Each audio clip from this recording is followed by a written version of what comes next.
To other news now, still in limbo, the plight of private security guards who've yet to see any changes following a recent Supreme Court ruling which paves the way for changes to be made in the industry. But as Jamaica Maitland reports, the security guards may have to wait a little longer. With placards hoisted over their heads, the men and women who were from different private security firms stood peacefully at the Crossroads Clock Tower and War Memorial. They had one burning question: when will they receive the employee benefits following the historic September 23 Supreme Court ruling?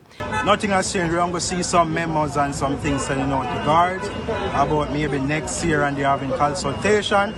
None of us aren't invited in the room to at least talk to whatever the government they're negotiating with. Or with nobody see consultation with us. Teddy Lee Gray is president of the newly formed lobbyist group, the Jamaica Association for Private Security, JAPS.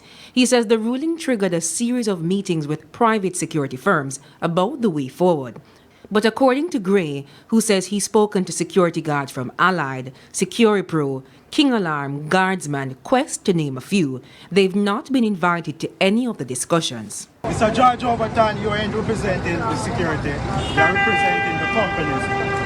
If you want to have dialogue with us, we can have dialogue, but stop treating us like slaves. George Overton is president of the Jamaica Society for Industrial Security that lobbies for security firms.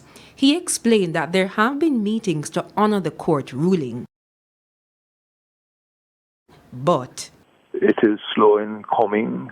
The discussions are continuing in the government, but there is nothing to say that, well, by such and such a date, the industry will transition.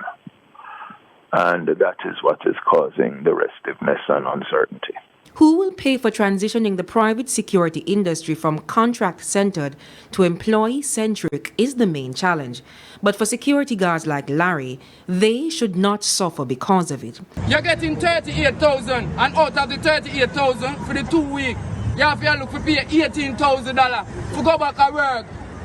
For go back to work, $7,000 and $8,000 out of pay slip for tax. Me have my pay slip them for proof. Me not tell a lie for nobody. Everybody has to have them pay slip for proof. We are being treated unfair. Enough is enough.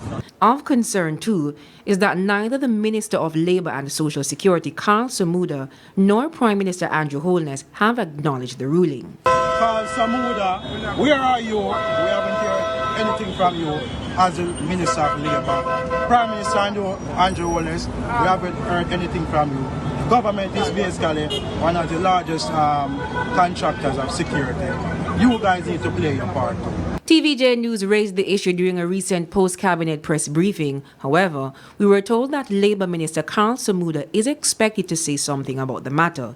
We asked Minister Samuda about the issue. I've been in discussions and I've been fully briefed on it, and we just have a couple of discussions I have left, and then an official position as far as we are concerned, as far as the Labour is concerned, we will make, but not right now.